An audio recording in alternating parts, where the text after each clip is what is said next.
Ready?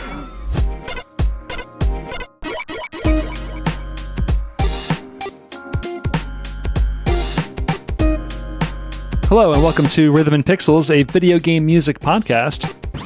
This is episode 28-1. We're entering the new world of 28. Oh, man. It's getting weird right now, guys. Yeah. The paint's melting off the walls. The catfish is still boiling. It's still frying, though, so that's fun. We got through the water level. We got through the lava level. Now we're swimming through the lava. Well, right. Ew, that's the end of the game. That's the death round. Now we're in the tryptophobic phase of the game, where the facade is actually falling apart, and we're realizing that actually we're in a simulation. That's why the paint's melting on all the walls. Oh man, Mario gets meta. Anyway, we're a video game music podcast, and every week we listen to great video game music from all consoles and all generations. If it's good, we play it. If it's bad, we'll definitely play it. Well, just to piss you off. No, not to piss them. We want them to feel like bad music can be good. Well, maybe you just need to be introduced to it. And if you just still don't like it, maybe you need to be introduced to it again. I know you're the yeah, so this is a very special episode. We have with us live over the internet, as per usual, the legendary composer Tom Salta.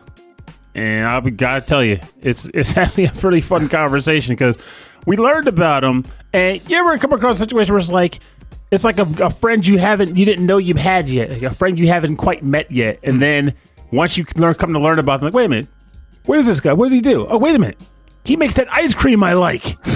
Oh my God! The shows I've been going to, he wrote those. Right. This is amazing, and that's honestly the vibe I got from talking to him. It's like here's a name. Like, okay, I'm so used to hear about Japanese composers, like.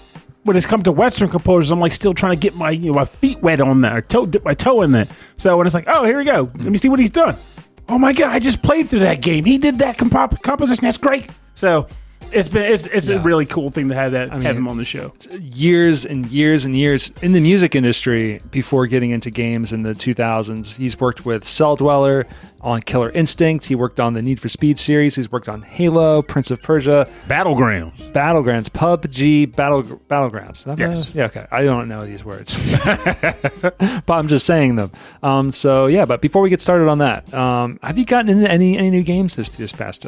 Sorta. I hung out with Matt recently, and we haven't hung out in a while. We actually, should talk about that for sure. Like, we caught up, and it was kind of fun. We started playing, we played Splatoon 2 again for the first time in ages. That game is still great.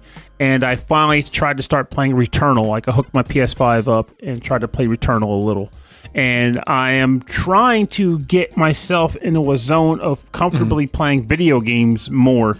And it both helped and didn't help that the last weekend proposed a summer game challenge, which is basically, as Tim Ekibis put it, it's 4 in February, 3 times 3. Because it's basically 3 summer months. Why can't it just be like 4 in summer? Because that's something I might actually be able to do. Well, let's be real here. At the end of the day, and this happens with 4 in February too, but it's going to be even looser with this, is that I'm going to name a bunch of games, but I have no intention per se of beating them. I intend to, by putting them on my list when I finally decide what the heck they're going to be, my goal will be just to play them. It will be to focus my attention on this thing, because I still do game reviews. They still keep flowing in, and I still do those on top of my normal game plays. And someone might be saying, well, why are you doing these reviews if you got all these games to play? And the answer is twofold. One, more game reviews means much less money I have to spend because I'm broke and I'm trying to save cash, baby. And two, game reviews have a quote-unquote deadline, as in I have to play it, because if I haven't played it and I can't talk about it, I look like a goober. So that makes me that's an industry term. That's right. That's goober. Right. You'll be a goober. And you don't want to be a goober, because then you'll be goober bald and never get another... That's right. You'll never get a job again. Access to it. Yeah, never get a job again. But you're trying to find games for fun. Games for Purnell. Yeah, exactly. The Purnell game. And the funny thing is, like, there's also that problem where you end up with a lot of games like I have, where you hit you have the problem of too many options. Like, you see all these games that you feel as like you want to play. If you were to read about them on their way to coming out, you're excited and ready to go, But then when the time comes to actually sit down and choose one of those 55 games or whatever to play, you have no drive to play any of them. And you're just like, well, that was a good time when it started. Which is why it kind of helps sometimes with like a friend's talking to me or visiting. So like what ends up happening is a friend will go, oh, I want to see that game. I'm like, okay, we'll put it in. You want to see Resident Evil 7? Let's play it. And next thing you know, I'm like, well, now I can't stop. Because now the bug's bit.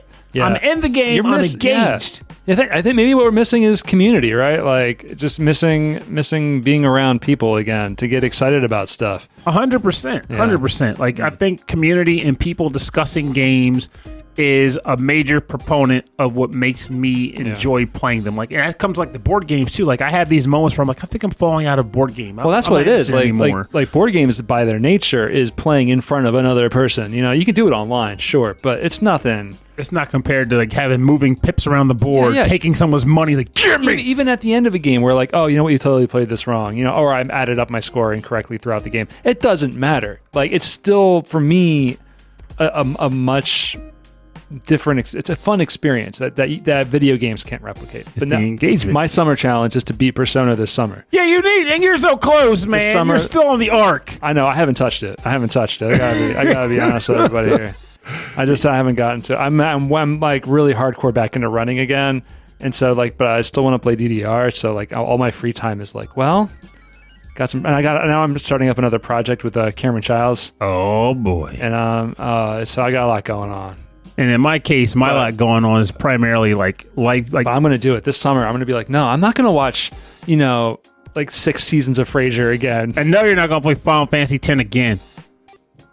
No. Never. No. Never. No. Time is precious. 10-2. Oh, touche. But anyway, so we're going to get started here. We have Tim Salta. Good Lord. Final Fantasy on the brain. Yeah, that's right. You got Titus Salta. No, we have Tom Salta here on the Zoom call. We're going to get into a talk with him, and then we're going to come back after this interview. We'll be right back.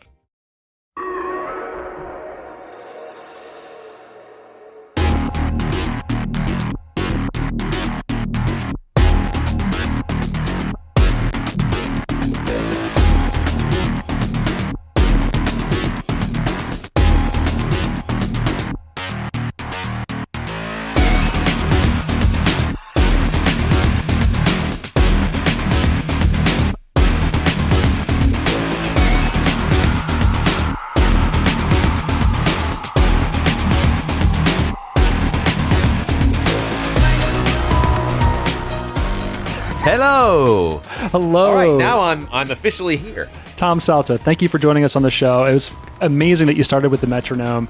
We did a live stream one time, and I left the metronome on when I went to the bathroom, and I came back, and everyone's in the chat room was going, the metronome. Oh, metronome. I can do that right now if you want. That's it. There it is. Isn't that nice? I mean, 120 beats per minute. It's nice. It's great. Okay, I'm sorry. And then the funny thing about it is, like, with metronomes, it always ends up being a thing where at first you're like, what the heck is that sound? Then you go, it must be some kind of woodpecker or a metronome. And then the last thing is, very accurate. I can drop a beat to this. Bird. I can drop a beat to this. And it's like, let's go. Drop it. Oh. If you couldn't tell, I can tell this is going to be a good. This is going to be a good one. All right. Yeah. Have you done a podcast before? Is this something new to you, or I mean, you maybe done interviews, right? Have I done a podcast? I'm so glad you asked that because now you get me to be able to plug my own podcast. Please do. Yes, I do podcasts all the time. I do plenty of interviews, and I actually have my own celebrating 80s culture. It's called Two Guys in the 80s. So my brother-in-law and I just celebrate growing up in the 80s, and we talk about everything from video games to comedies to clothes to Star Wars, Indiana Jones, anything. It's I gotta all say, 80s centric. There's Garbage Pail Kids making an appearance on the show.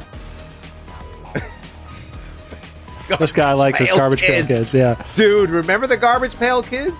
Oh. And then the slime and Cabbage Patch Kids are the ones that started. But anyway, before we go off to 80s culture, yes, I love podcasts, and yeah.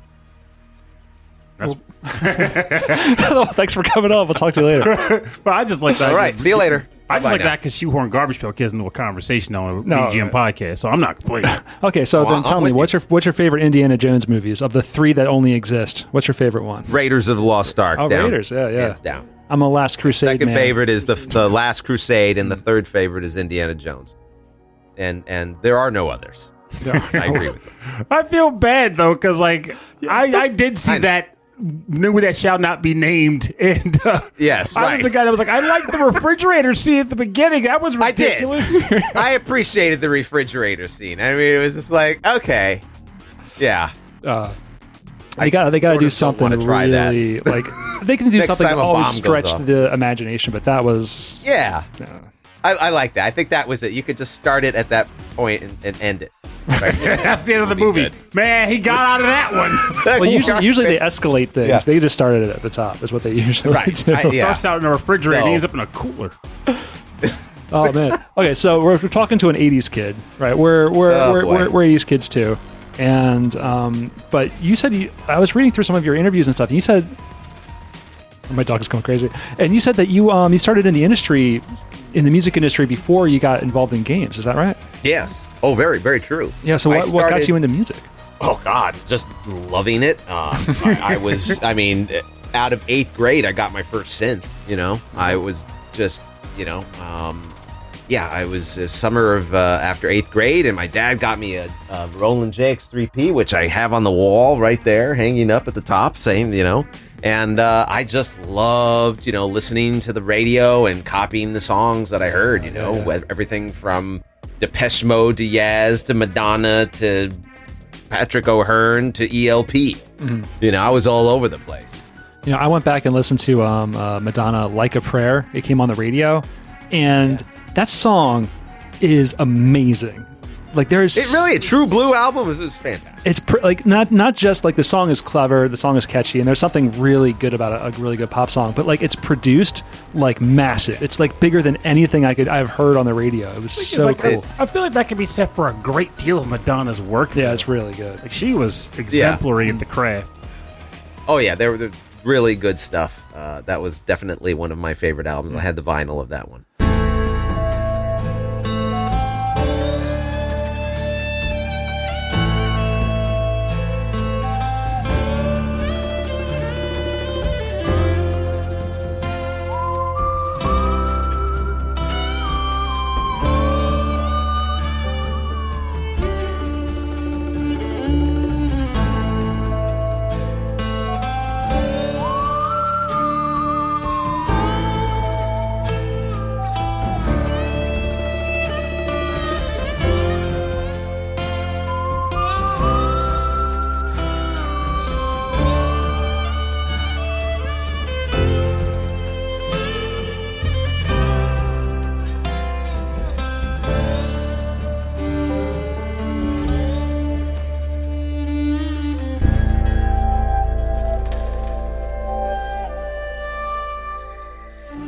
So, what were some of your earlier like gigs getting into the industry? Yeah, well, the first thing that I did, which is notable, I think, is in 1990. I ended up, believe it or not, freshman in college, having an opportunity to go on tour with Bobby Brown. That's And awesome. so I was asked to, yeah. So I toured the world with Bobby Brown, and then Whitney Houston came out, and then Mary J. Blige was opening up for us, and then I toured with Mary J. Blige. So I was designing all the sounds. I was technically the keyboard tech sound designer, so I would listen to the records and then program the sounds and all the synths that they were awesome. playing. So, which is awesome because I mean, pretty much right in 8th grade, I was doing that. I was listening to my songs and I'm tweaking the synthesizers and you know. So I've always been like a synth and a keyboard guy and very critical listener, and that has been my teacher, you know. Yeah. And even when I was young, I used to listen at 10 years old. You know, my favorite movie, we mentioned that already, Raiders of the Lost Ark. So I would, you know, back in 1981, 1982, 1983, early 80s, you know, I didn't have a VCR or anything like that. So you see a movie in the theaters and then it's out. And the only way to really experience movies was to listen to the soundtracks. So I would listen really closely to those soundtracks. So I still have it. I still have the vinyl for Raiders and E.T. and Star Wars and Tron and Back to the Future.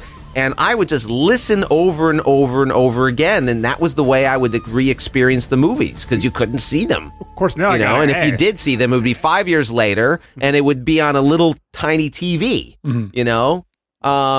So that was my chance to kind of relive it. And it taught me so much, unbeknownst to me, that I would end up being called a composer, I guess. But unbeknownst to me, I was really learning the power of music, the power of what music can do to explain what's happening, what you should be feeling. It was very visual. Yeah. Listening to John Williams scores in the movies, it's very visual. You can really hear the action. You can tell moment to moment what's going on. That's really interesting. That like your introduction into it, or what got you interested in the first place, was almost like the sound design piece of discovering where the sounds came from, right? Or putting this together. I mean, if of course with John Williams it was all traditional orchestra, but just the emotional roller coaster that it took me on was really fantastic. But I wasn't interested in composing, and I mean, I learned piano from when I was 5. My mother was my piano teacher.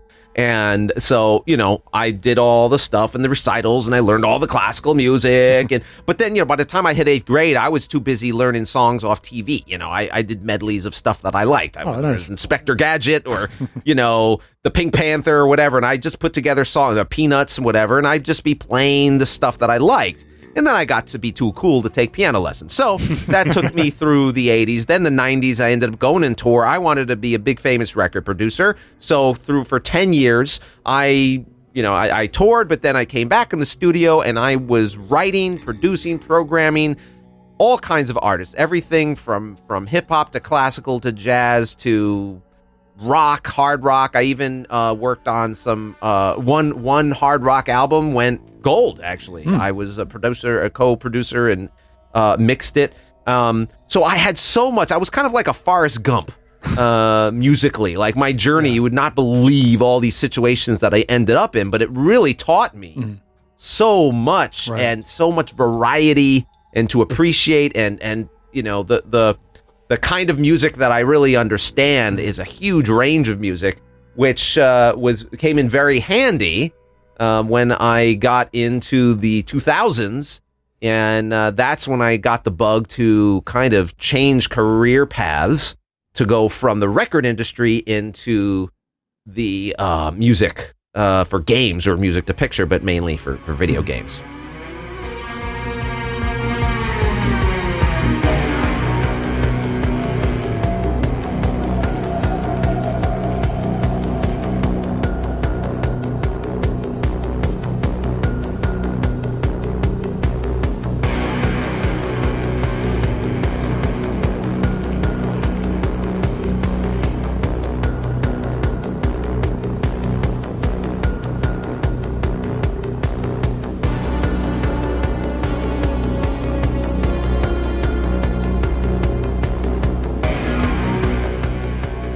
You were mentioning how you got really engaged in the idea of like listening to movie scores and TV scores, and you would just kind of get caught up in them.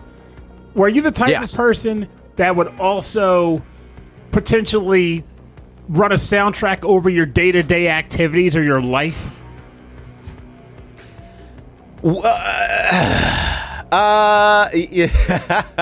No, I wouldn't do that, but I did spend a good number of hours having my life be listening to the soundtrack. Because for me, that was like, that was entertainment. I would actually, for some of those movies, like Raiders and E.T. and Indiana Jones and the Temple of Doom, in the toy stores, they'd have baseball cards, and then they'd have movie cards. So I would collect the movie cards.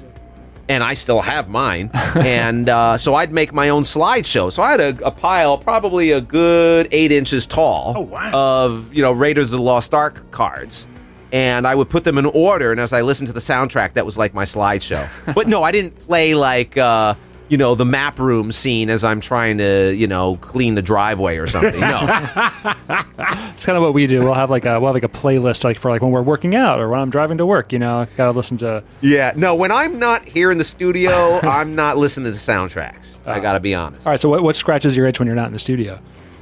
Well, if it has to, if I am listening to music, it's going to be stuff that really kind of takes me away from work, because when I listen, I usually am a very active listener, so it's work for me, because I'm like listening. I can't help it, but I'm dissecting everything that I listen to. So for me, enjoyable, like just today, let's say we had on like Pandora, like Prince radio. So we were listening to like a mix of Prince songs and early Michael Jackson and Gap Band and, Bobby Brown. And I just love like 80s, late 80s and 90s R&B. I love all of 80s and 90s, early 90s R&B. Just love. That's one of my favorite genres. I also love classic rock. I love Peter Gabriel. If you put on like Peter Gabriel radio, love it. Put on Sting radio, love it. I'm getting like I'm seeing some connections between like a little bit more of like the electronic synth focused of the 80s and the 90s, the R&B with like the synth bass, Peter Gabriel, Genesis. Oh, sure. I mean, the Mini Moog is that's like my favorite keyboard in the world, and I have it here sitting to my right. The Mini Moog Model D, which was used on pretty much all of those R&B records. Like you're talking like it's your family sitting around you. yeah. Got him right here. He's right there. He's warming up. He's going to be out of tune. See, he's just warming up. I just turned him on, so he's going to be like you. That sounds it's so juicy. Already. Love it. Love it. Oh, but anyway, so... So you talked about your shifting gears into the games industry, and then I've seen some of your credits as maybe your pseudonym Atlas Plug. Is that part of that shift, or is that maybe just like you wanting to explore a whole other side? The Atlas Club, Atlas Plug is a huge paradigm shift in my life, and I'll start the story now by saying if you want to hear more. Type my name in and TEDx on Google, and you're going to hear a 17-minute TEDx talk I gave about the Atlas Plug story and my transition through my musical career. But elevator pitch or length, I can tell you that what happened was when I got the bug to get into video games, it was after playing, like Halo and Rainbow Six and Prince of Persia, Sands of Time. Those are the games that just blew my mind musically, like, wait, I could be doing this. Even though I've been playing games since the late 70s, and I played all the Mario games and all the Zelda games, I was never listening to them and inspired, like, oh, I want to do I mean, I love the music. I can't get it out of my head, but I didn't want to do that as a career. But when I started hearing and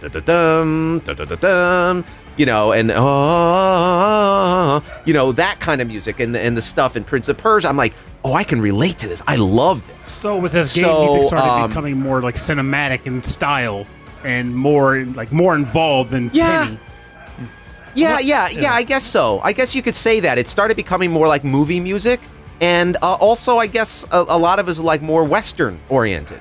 Western, I don't mean Western like Wild West. I mean Western as far as the musical style, and so that blew, like I remember one day in 2001, basically, like the clouds opened up, and I'm like, oh my God, yes, this is where it's going. Because in 2001, you might recall, a lot of bad things happened. Besides 9/11, also... high-speed internet came out, which brought Napster along with it, and LimeWire, and music piracy. So all of my dreams and aspirations to be this big, famous record producer, selling, albums in the traditional method, that all changed overnight, pretty much. People were no longer buying albums. They were downloading music for free. En masse, even. And they were downloading individual songs. Yeah, and we're still feeling the effects of that, because now everyone doesn't want to. No one wants to pay for music; they just want to stream it. It changed everything, and it took a genius like Steve Jobs to figure out how to monetize that, and that he's the one who came up with iTunes, so where he made it easier to actually pay 99 cents for a song than to steal it. And that was the beginning of the end, or the change of the music industry. Right. And so when that happened, I foresaw that my dreams and aspirations to become a record producer probably was not going to support my family in those days. It just didn't work. So that's where I got the bug to do video games. And very long story, slightly shorter. I thought it would be, hey, at this point I had 15 years under my belt. I worked with artists like, Cher and I worked on remixes for, Peter Gabriel and, Whitney Houston and all, I had a pretty decent resume as far as musical experience goes. But thinking that would equate to me getting into the industry as a composer, I was kind of mistaken. I went out to E3 with 100 CDs of what I created in 2 weeks, like video game style music. Thinking that, they'd be like, oh yes, of course, we need composers, yes. Oh, God, but they couldn't care less. So I came. I came home with my tail between my legs, and I'm like, okay, I got to figure something out fast. Otherwise, I'm screwed. And that's where I came up with the idea for Atlas Plug. Atlas is Salta backwards. Plug is the opposite of unplugged. So instead of acoustic music, it was electronic music. And because I had so much experience creating my own music from scratch, I mean, I could do the whole thing from A to Z. I'm like, well, why don't I just create myself to be an artist? Because I think that video game industries will be more receptive through the licensing department than the hire a composer department. And it's very smart. So if you're like Crystal Method, because so much music was getting licensed for games right at the right exactly at the right time. Yeah. Exactly. So I'm like, okay, so all these like Crystal Method, Chemical Brothers, that stuff's getting licensed. Well, no one knows who I am anyway. So why don't I just become one of those artists? So I wrote this whole album, this whole image together. I signed with a publisher, and before you know it, 4 songs got chosen to be licensed in Rally Sport Challenge 2 in 2003. And that was my introduction to the video game industry. And then after that, Crackdown, the original Crackdown, there's a whole bunch of Atlas Plug music in that. Yeah, that's some good stuff. In fact, they even put billboards in the city of the record the cover of the record. I was playing the game one day, and I saw the cover of my album on a building. I'm like, what?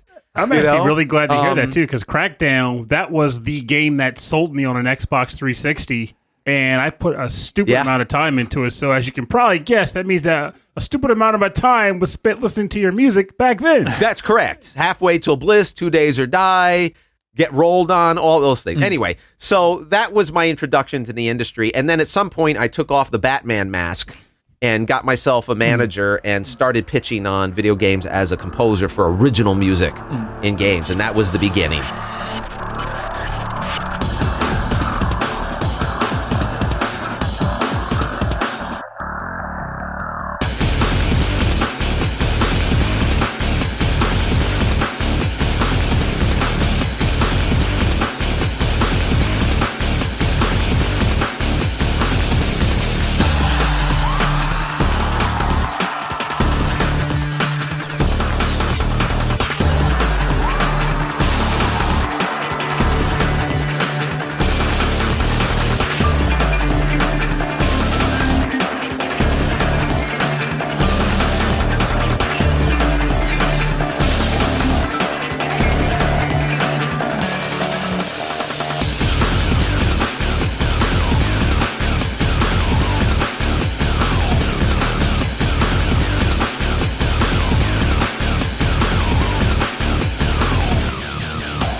Tell us about your first game. Like, what was the first one that you had you had to do the full sound, full score for it? Yeah, technically the first video game that I did a score for was something called Still Life by was it Microids on PC? It was like one of these it was like a point and click game. Yeah, it was like a point and click adventure game. It was like an investigative horror game. And it was really cool and vibey. It was a good introduction for me to kind of get my feet wet. And I don't know, I think it's about 20 minutes of music. I still get emails from time to time like, do you have the score? I can't find it. I'm like, really? You care about that? People are still talking that up, honestly. That's so funny. People are loving it. that was the first, technically the first game that I scored. But another one was much, much, much, much bigger than that. And this is the one that really was like a crash course, an eye-opening experience, which was Need for Speed Underground 2. And the audio director that I worked with on that, who I'm very fond of personally, but he's a tough guy to work for, I gotta say. And everyone knows it, including him. I won't say his name, but I mean, everybody knows he's a tough cookie.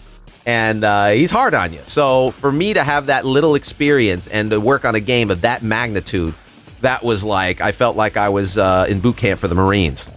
And but I made it through alive, I think. And, after that, I got games like Ghost Recon Advanced Warfighter and Cold Fear and, You had to cut your teeth on the was that Electronic Arts, right? Need for Speed? Yeah. Yes. And I'm glad you did, because that got a Scuzz missile. And that is, whoa. That's a sweet one. That's a sweet one. Thank you. Well, that one you can see. If you listen to Atlas Plug 2 Days or Die and you listen to the Need for Speed 2 soundtrack, or at least the original music in it, you'll see that it's very closely related to Atlas Plug. And I got hired directly because of my identity as Atlas Plug. They said, we want more of that.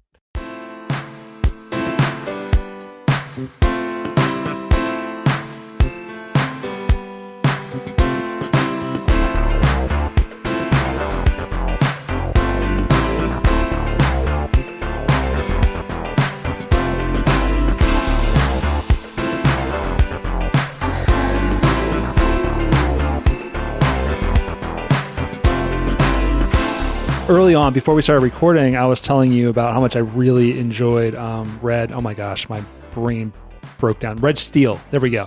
And how eclectic it was, all the different styles that were going through it. Do you think maybe your history and your experience with all these different genres, you think that really served you? Because very much so. Yeah. Tell me about that. Oh, very much so. Yeah, that game was a perfect example of the benefit of having that much experience in a variety of styles. And I have to say, I mean, that's an anomaly. I have very seldomly, if at all, I'm trying to think of any other project where it covered that much ground in the score. We had everything from like classic R&B, like, with the Mini Moke.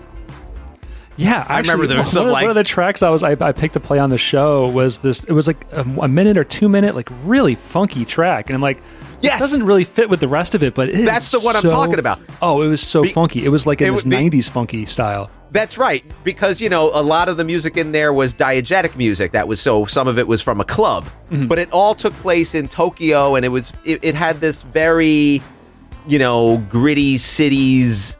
Edgy feel to it. So there was a lot of J-pop in there. There was choral, traditional choral music. Like if you listen to the theme, it had like old style Japanese choir in it, which is real Japanese singers singing in Japanese, like in the old ancient style, with a ya, they laugh when you're talking about that now. It's like, yeah, no one sings like that. That's like, Shogun. Yeah, but it was like a mishmash of all these amazing It was a huge things. mishmash. Yeah. And I think the audio director just had a blast because it was like, okay, today we're going to do circus music with like killer clowns running around, mixed with 50s sci-fi movie.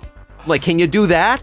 And it was like I had 2 days to create the entire, suite of music for that entire map. Yeah. That was like the indoor amusement park that was called the most dangerous game. And I just can't come home. I'm in the circus. I got to circus it up for another day.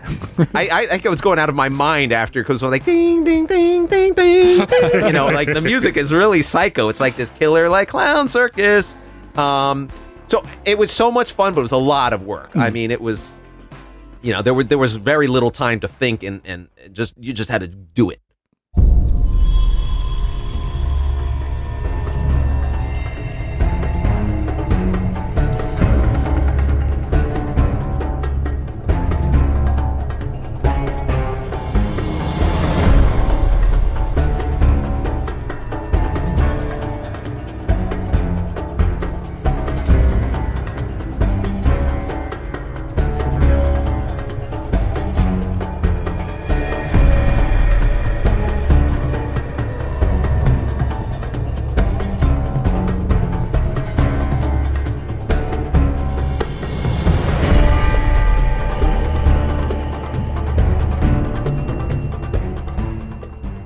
You've scored quite a few games over your time in a variety of different genres and styles.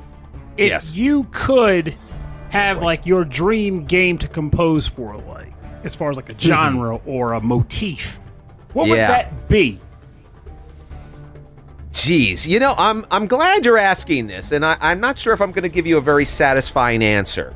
But I will tell you that I'm not completely sure I have covered enough styles to be able to tell you for certain what my favorite is. I'll tease you a little bit now by telling you that I'm doing a style now that I've never done before, and it is my favorite. It is it's not circus music. Crazy it's not circus music, although there's a little bit in it, but it's in a crazy intense horror score. Oh, interesting. And yeah, and I've never done a full out, big horror score before. And I just absolutely love this. So I don't know. I could tell you a few things that I'd really love to do that I haven't done necessarily yet, to the degree I'm talking about, like something like a Skyrim. Believe it or not, that kind of, so much of the music in Skyrim I really love. It's so dreamy, atmospheric, orchestral music. Yes. It's just like meditative, soundscapey, just beautiful, distant, meditative music. Barring some of the action music, which gets sometimes a little repetitive in my opinion, but I just love that. So I would love to kind of do those. I like a lot of dreamy, take you somewhere else music. Some of that I definitely covered in Prince of Persia. That was definitely on my bucket list. Yeah, absolutely. That's got a really nice, just soaring sound to it for so many of those sections. I've really enjoyed that. And then you right, get like the Perry, the Perry, which was Zara's theme and stuff. Oh yeah, that kind of music is some of my favorite stuff to do. Stuff that's just like dreamy. I just want to stay here for forever, kind of stuff. Well, I will say this thing because I was surprised because earlier in the episode you had mentioned that one of your favorite movie scores was Indiana Jones, and this is going to get weird because this is a typical Purnell moment, but. So one of my favorite video games out there is called La Mulana, and I generally describe that game as being Indiana Jones, the video game, if Indiana Jones didn't have plot armor. So puzzles that he might not be able to solve and traps that will actually kill him sometimes. And it has one of my favorite OST scores as well. And that got me to thinking in the sense given that you're a big fan of Indiana Jones, both the film and the score... Yeah. Do you foresee yourself having an interesting time with trying to compose an Indiana Jones-esque score for a game of the same style as the movie? See, Purnell's pitching a video game to you right now. No, this is great. Yeah. And I'm glad you asked that question, and I have a very short answer. The answer is no. I don't know what it is. I'm not... I listened to John Williams my whole life. I am not going to do that kind of music. I mean, I have. Yeah. I have. Believe it or not, I have. There's some games where I can do it. I can approximate it, but that's not what I was put here on this planet to create. John Williams did that. I mean, there's been wonderful imitations of it out there, and it's great and good for them. Fantastic. Tom Salta doesn't need to be doing that. Right. I appreciate it. I love it. But there's so much more unique stuff that I can offer to the world. I just don't...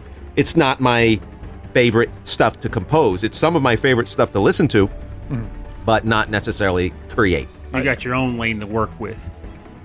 Yeah. I don't know. I'm glad I can at least separate those two things. Oh, yeah. Stuff that I love just to listen to, and then stuff I love to create myself. And they oftentimes are very different. And that makes sense, too, because, there are some people out there that kind of want to be the jack of all trades types where they're like, I can do any score you give me. You give me a genre, I'm going to do it. But at the same time, you hone your craft in specialty areas, and that's where you truly begin to shine, as you've clearly been able to do across the stuff you've produced thus far. Yeah. Well, the thing is this. It's really true. Look, if you're a professional composer, you don't want to say no, right? If you get asked to do something, you say yes. And I've said yes to pretty much everything. But, after a certain amount of time, if you're fortunate enough to have, a large body of work and people come to you and hire you for stuff, you know the kind of things that just flow. Like this I could just do this all day. I'm not breaking a sweat. It just is so creative. I feel free. I feel like the music is writing itself. And then there's stuff that you really have to work at, you know? And, there's just some kinds of music out there that I feel that I might have to work at, and I can do it really well, but, I mean, who wants to feel like they're working all the time? Right. And I'm actually glad you said that because, like, I was thinking about something, and then you said something that led right to what I was going to ask, which is, so you mentioned earlier in that statement that, if someone says, do this job, and you're like, I'm going to do it. I'm going to go get it. I'm going to knock this track out or this composition out. But can you recall what may have been the most challenging or difficult composition for you of your career in game music? Whoa, that's a loaded question, especially that you threw in your career. You know how I do it. Damn, that's like, I should have prepped on that one. Damn. Okay, let's see. Of my career, I'm going to my website now and looking down here. You would think it would leave a lasting impression on me. Your eyes might roll past it and start, be like, oh, that one. I mean, you could have also spent years like blocking it out, so now we're making you rehash well, that's it. true. That's very true. Gosh, most difficult one of my career. Obviously, there's an answer, but I'm not sure I know what that one is. The thing is this, though. I've been doing it for so long. Some of the things that were really very difficult for me would not be as difficult now. Mm-hmm. But I'm trying to think of stylistically. I don't know. I mean, Need for Speed Underground 2, even though that was what I did voluntarily on my Atlas Plug record, doing it in the context that they wanted me to do it in, scoring to film, doing it exactly the way, and no, we want it to sound like this, but it's got to hit this point. That was very difficult for me, but I think a lot of that was due to my lack of experience. Because I was so used to making records. I wasn't so used to jumping through hoops with tempo changes, signature changes, tempo mapping, hit points. That was all foreign to me. So at the time, that was the most difficult. But if you gave that to me now, I'd be like, yeah, ha. What is this? Give me a challenge.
In the games industry, in this games world, do you have any other composers that you've worked with that you really admire, or other people that really inspire you?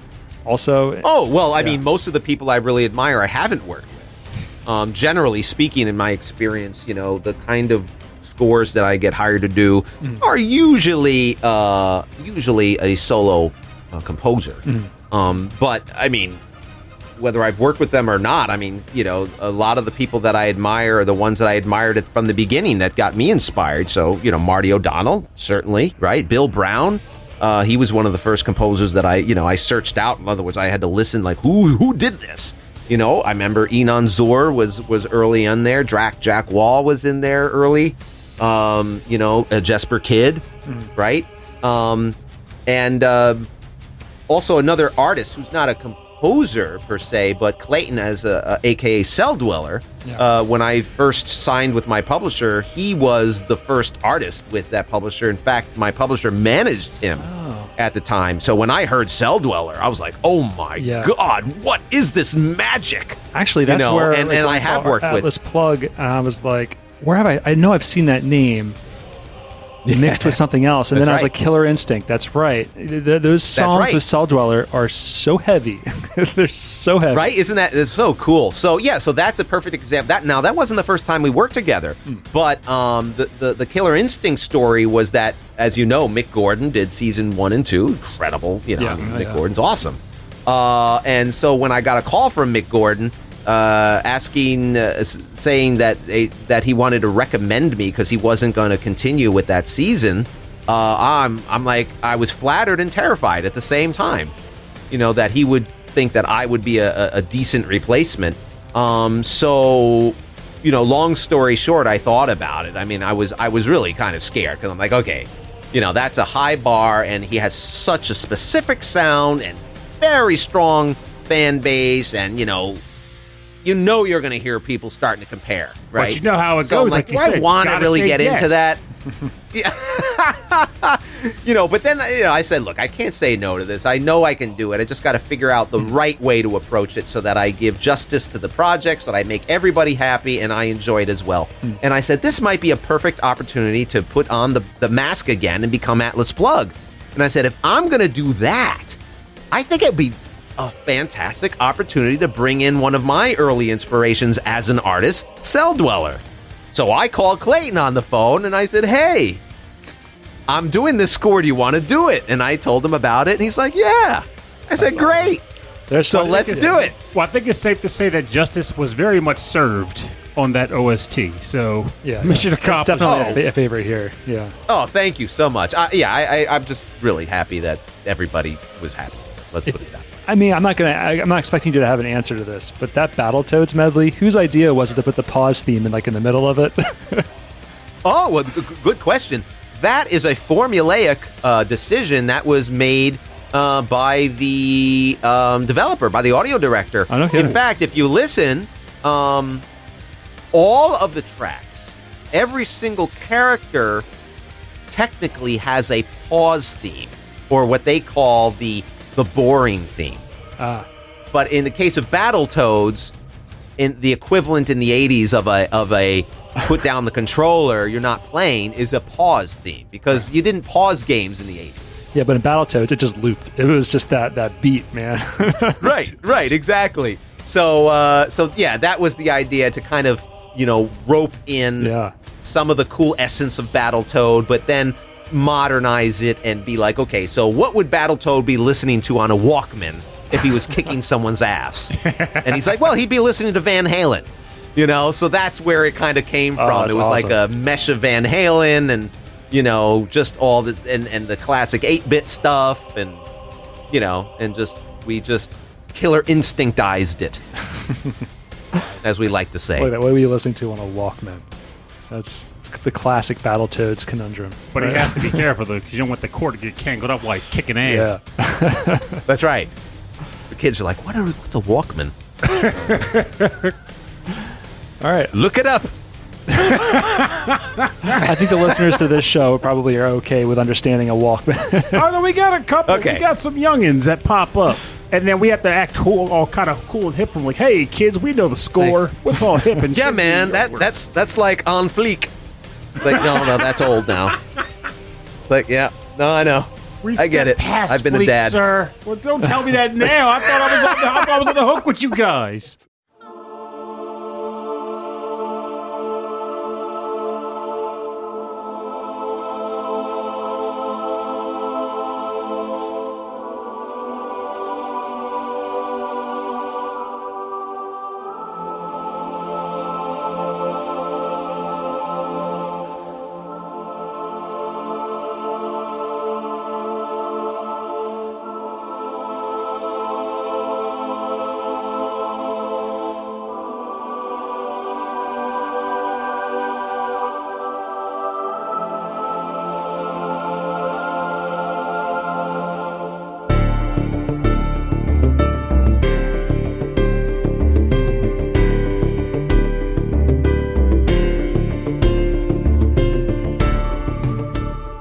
I'm really, really excited about your masterclass that's on your website. I think it's awesome thank you. that someone with so much experience is out there being like, you know what? I want to give people an opportunity to learn what I'm doing. Yeah. And, Yeah. Thank you so much. Lower that barrier of entry. You know, the thing is, I've given so many of these talks over the years, and those talks have always been limited to annual conferences and universities and schools and stuff like that. And, you know, look, compared to the amount of people that want to be professional composers in the game music industry, there's the vast majority don't have the resources to either travel or have the money to attend these expensive events and schools. So, and I love interfacing with people and teaching anyway. I love teaching more and more as I get older, but, you know, not enough to stop what I'm doing. Mm-hmm. So I said, well, the best thing I can do is sit here in my own studio and distill everything down that I've taught over the years and will continue to teach into my own series that I can just deliver right to people's, you know, computers. And if they want to learn, they can learn right from me. And beyond that, you know, you get to be part of a monthly live event where you can ask me questions. You can book a private call with me. And what's crazy is you can actually make money pretty much by joining this by the discounts that I give on other products. So there's huge discounts, up to 50% on major commercial products like Cinesamples and Heaviosity and Project Sam and more to come. So just by being a student, you're eligible for all those things, which a lot of people don't even know about. So it's the secret's out, folks. So yeah, if you're interested in this and you want to know what it takes, I think it's a great deal, and you know, and worth have fun with it. In relation to that, because I can imagine someone's listening to this dialogue right now with the thought process of, well, that sounds all cool and all, but that may be a bit over my head. That may be too much for me. So then I would like to ask, what level of skill or knowledge of the craft would you say someone would need or should have before coming into the master class? Well, I think it's really not even about having that skill level. It's about having the commitment and the passion to want to do it. This is really meant for everyone from beginners. In other words, okay, I don't know what it takes, but all I know is I really want to do this badly. Yes. I want to know what it takes to do it. So that's why I call it Game Music Essentials. That's my first course in the Masterclass series, Game Music Essentials. There will be more, but this is like the nuts and bolts, you know, 101 courses of, okay, what is interactive music? Like, what is implementation? What are the types? How does game music work in a game? Give me some examples. How do you go about it? What's your creative process? You know, and then it talks about everything from A to Z, and then it ends with a whole talk on the business. I distilled down, like, you know, my lifetime's career worth of business advice for this into a 27-minute video or something like that. So it's very concise, to the point, and chock full of information.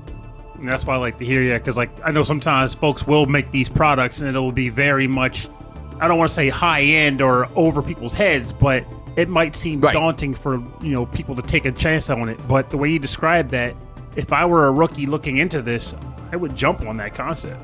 Yeah. Oh, absolutely. In fact, that's the perfect thing, because it's a very small investment to make to even determine whether, like, this is for me too, as well. You know, you don't need, I mean, if you want, I'm a firm believer that if you really have a passion to do something, you have a drive, like, oh, I love that, it gets you excited, then that's what you're meant to do. I'm a big believer in that. Right? Anything that really gets you excited, I think that was implanted in us. And so follow that through. So that's all you need. I'd say you need the passion and the skill and an internet connection. That's all you need. You don't need to start following along and you know, doing what I do exactly in real time. That's not what it's about. Yeah, that's the best advice. I mean, and I think a lot of people need to hear that too. You get caught in a rut, you know, day to day, working a job that you may not even like. But if there's something that you love to do, now is the perfect time to get started learning about it. You know, 100%. Absolutely, of course it is. Yeah. It's never too late either. You know, you see these people who like go through their whole life and they go through the grind because they got the job they're supposed to get. You know, and they're like, you know what, this isn't really making me happy. You know what'll make me happy is this. And it's really never about the money, right?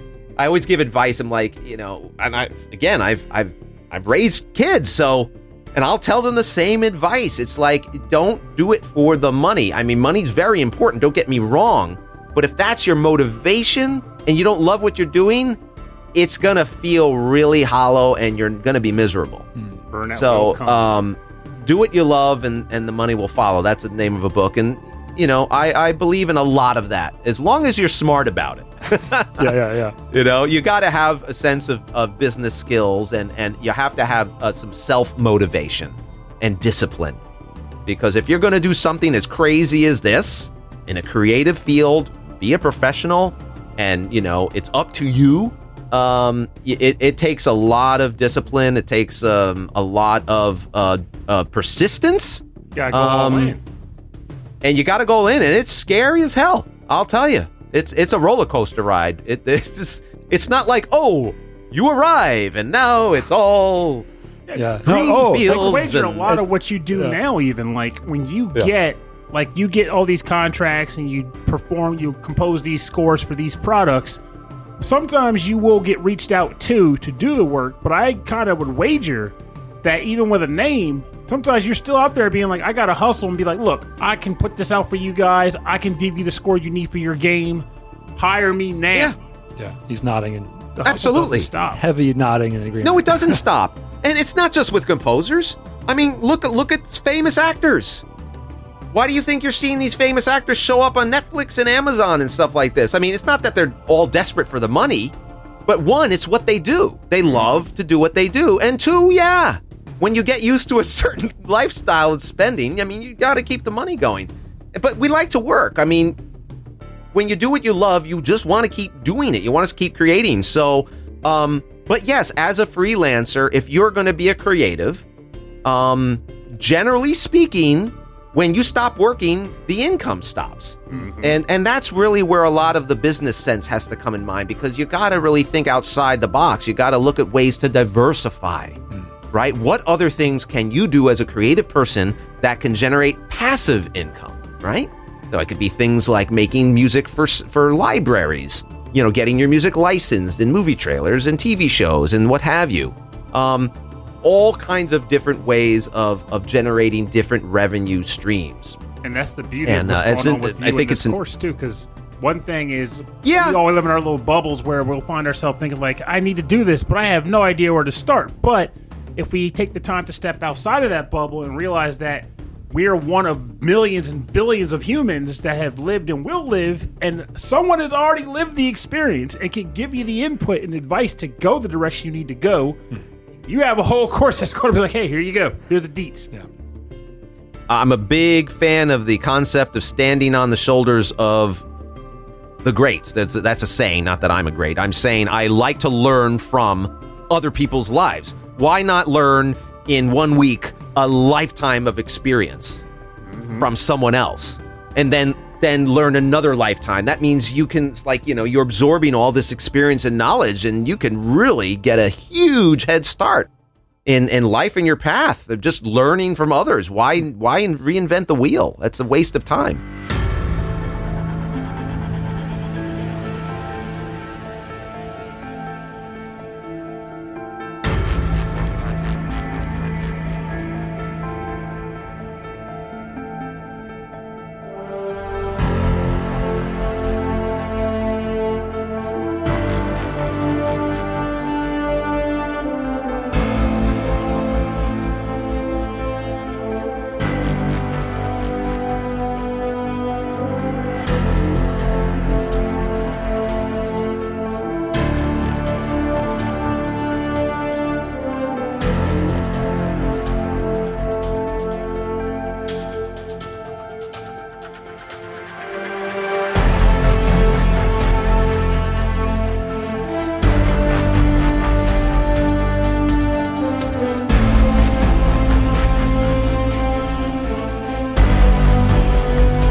So what is next from Tom Salta? So what's post pandemic world? What's going to happen? My goodness. Well, I mean, I'm going to go to a lot more restaurants. I'll say that. Oh yeah. Favorite food? I'm talking about like I'm going to go out and see a lot more of my friends and start hugging them. Yeah, are we going to see you out maybe giving more talks or performing? I love to perform, but I don't do it enough. The last performance I did, I think, was at TwitchCon. I did the Battlegrounds theme, live, which was a huge blast. That was so much fun. I have a few game scores coming out. It really sucks that I can't say what they are. Yeah, that was my next question. I want to get in. Like, come on, what's new? What's new? But that's okay. No. I understand. You one of them is called. And the other one. Right. One is 2 syllables. Lay out a series of devious clues. And the other is 3 syllables. Now, listeners, it's too bad that this is all audio because right now he's pantomiming what the. That's right. Yeah. Right. I'm drawing the letter. Sounds like. Rhymes with Strappleberry. Oh, I got it. You don't understand. Yeah. So, well, what I can say is, come the fall. There's going to be a new fun score releasing with this great new fun game. And then next year, there's going to be that horror score. Actually, a version of it might come out later this year. So anyway, those are the... Are you at least allowed to mention what console, maybe? Or consoles? Well... He doesn't want to get in trouble. We don't want to get him in trouble. Good call. Rob, he's the old boyfriend. Am I allowed? Yeah, technically, but if this leads to anyone guessing, well, okay, I'll tell you a console, but you can't. You have to promise not to guess on the air. I will not guess on the air. So one of the games is PlayStation 5. Okay, cool. Okay, done. And the other one is like all of them. Okay, all right. So that's it. I'm going to leave it at that. Cool. But I promise to. I'd love to. Nothing more than to tell you now, but I'm not allowed. So. You're wearing a Mega Man shirt. Which do you have a favorite in the series? No. Well, I think Mega Man on what Super Nintendo? No, Mega I Man hate 10? Him. I'm sorry. Yeah, Mega Man wasn't one of the big games that I used to play, but I of all of them, I believe the Super Nintendo Mega Man X is the one. That's pretty good. I do like Mega Man X. They added a lot of like more freeform exploration to the stages instead of just like the simple left to right. The control, the bouncing off the walls. I feel like it just revolutionized what I want in platforming, even today. That's just what I love. Yeah, 100%. Yeah, some of those early ones they really redefined. They set the standard for the genre to this day. Mm-hmm. All right. Well, thanks for coming on our show today and talking with us for a little while. I do appreciate it. It's been a lot of fun. Yeah. No, I could do this all day. No, absolutely. Thanks for having me. And I gotta say that Pac-Man ghost in the background has been just mesmerizing. Oh yeah, the moment I first noticed that it changes color, I was kind of That's right. It goes from inky to blinky and beyond. All right. Was there anything else that you would like to maybe tell our listeners about? Some last plugs before you head on out. Oh, goodness. Well, I mean, if anyone is interested, please do check out the masterclass at tomsalta.com /masterclass or just tomsalta.com, and you'll see a link on the top for masterclass. And I think we're reducing the price today by $50, I think. So if you're going to jump on, now's the time. Yeah. And I don't know if you're listeners, but we might even, did we give you a coupon for your listeners? So that's even cooler. So we have a coupon. Use the code Pixels30, get $30 off your not subscription, but your access to the masterclass.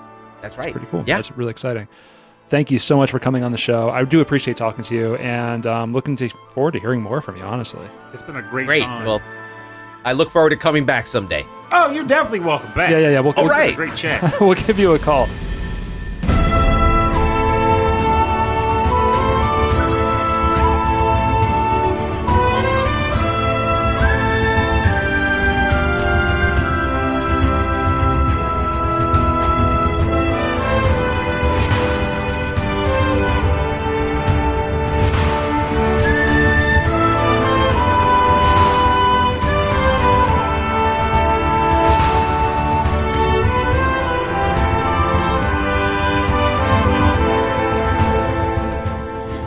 All right, well, thank you for joining us on this episode of Purnell dropping his food on my floor. All over the place. The dogs are going to love it. Thank you for joining us on this episode of Rhythm and Pixels. This has been episode 28-1.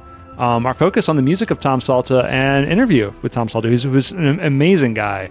The charisma was bursting through the Zoom. Yeah, just really open about talking about everything that he's worked on, how he got there, his influences.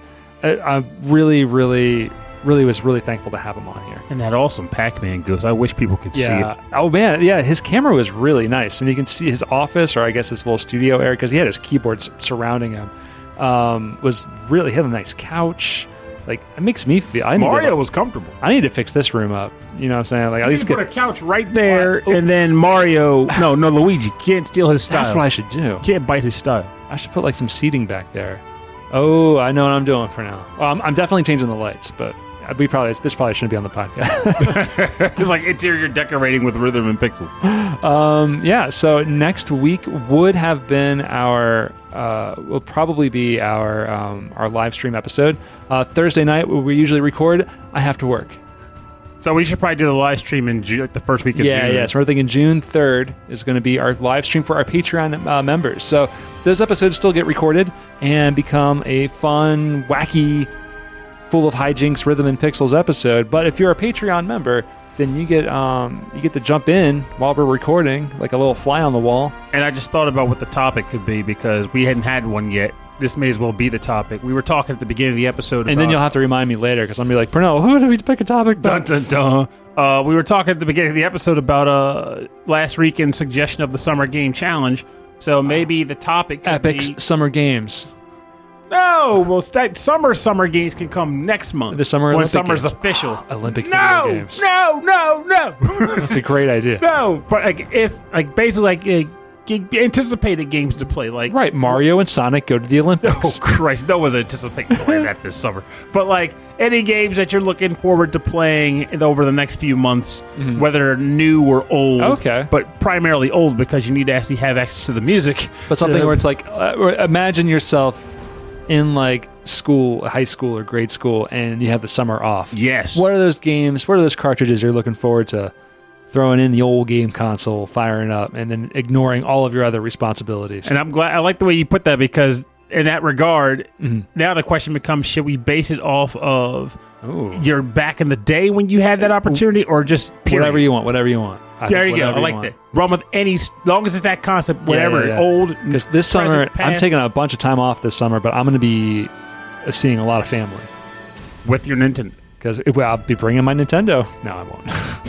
I'll be bringing my phone. But no, we've all got shot, so we're all good to go.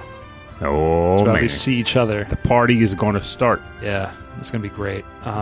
Anyway, if you would like to get in contact with us, the best way to do that is with an email. rhythmandpixels@hotmail.com. So yeah, over the email you can send us a track suggestion or a topic suggestion, or even if you're a composer or if you're a remix artist, we would love to hear from you and hear some of your work. And for more information about our show, a full track listing from all of our episodes, and access to all of the other stuff that we're doing, go to the website. rhythmandpixels.com. And we're also on Facebook and Twitter and Instagram as just Rhythm and Pixels. It's all one word. Check us out on youtube.com/rhythmandpixels. We have a 24/7 8-bit and 16-bit classics radio station playing nonstop. And just I just need to make sure that it's still running, because I did have to move some things earlier and I might have unplugged it. No, it's still running. Awesome. Cool. It's still chugga-lugga-lugging. Really pleased that it's still running. So check that out. I'm really excited about that. It's all curated by Pernell, myself, and some other people in the podcast community. And if you'd like to support the show, the best thing you can do is to tell people about it. Say, hey, this was really fun. I learned a whole lot, or I laughed and cried and listened to some Set a great trap music. in your backyard. Dig a big hole, put some sticks over it, and at the bottom of the hole, leave an ever-playing Rhythm and Pixels playing laptop, waiting for them when they fall in there, stuck listening to it, and so you can get them out. Yeah. Like deep in the woods, you have like a laptop just playing the podcast, and so people get lured into the woods. You catch them, right? And then you tell them about the show. There you go. Yeah, and then maybe they'll become Patreon members. You go to patreon.com/rhythmandpixels. There we'll be waiting in the woods for you. No, if you can support us that way too, not necessary. Obviously, we're going to keep doing this show just because we super enjoy doing it. But How else am I going to have the excuse to eat French fries? This French fries aren't paying for themselves. Actually, I'm not paying for those French fries. The calorie load isn't. Is that Wawa? Is that Wawa French fries? You better believe it. I didn't know they did that. They did now. That's why I eat them. They serve them at night just right after I get out of the gym, but before I get here. There's like a murder mystery show where it takes place in like Pennsylvania. And a Wawa. It's a Wawa in it. So I feel like Wawa's becoming part of like the national like vocabulary, and as it should. Next now, Rita's is next. But no, not Wawa. Patreon.com/rhythmandpixels. As a member there, at any level, you get access to a monthly live streamed episode. You get access to a prequel episode with me and Pernell chatting and goofing off. And at the higher levels, we'd like to thank everybody at the end of the show. Guess what? I did not pull it up. Oh, I did. Look at me. We'd like to thank Frankly Zappa, Mike Myers, Fashion 8060, That Nick Walker, Ed Wilson of the VG Embassy, Mats Holmqvist, Davy Cakes, Justin Schneider from XVGM Radio, which we had a really great time screwing with them on their show just last week, Sonic Medley, Taco, Harold Howard, Dave Taylor, Reinhard Selkova, Andreas Mielberg, Dan Loughton, Sleepy S'more, Steve Miller, The Autistic Gamer 89, Cameron Worma, Christopher Shenstrom, Bobby Arson from One Up Funk, Wicked Sephiroth, Carlos, Kung Fu Carlito from the Heroes 3 podcast, who I might also be working with again, Michael Bridgewater, a.k.a. Meebry64 on twitch.tv/Meebry64, and the Forever Sound Version video game music podcast, our friend from over the pond, and Brian Pitt, new daddy, right? Yeah, he's a new papa. Dream and he's daddy. Loving it. Dream daddy Brian Pitt. Love that. So anyway, thank you everybody here for your continued support of our show. I hope what we do brings you a little bit of joy, brings you a little bit of ecstasy. Well, let's just go with a little bit of you and me. I think I'm just happy if it makes you guys, I don't know, some crazy person. I'm just hopeful that anybody who listens to this show comes away from it at least with a bit of a smile on their face that they didn't have when they started listening to the show. There you go. If you cracked a little bit of a smile, then that worked out pretty well. And if a dad joke happened to be a result of that smile too, well, then that's double bonus. So we'll see you next week. We'll have a Stacy Con. God, we did do a Stacy Con themed episode.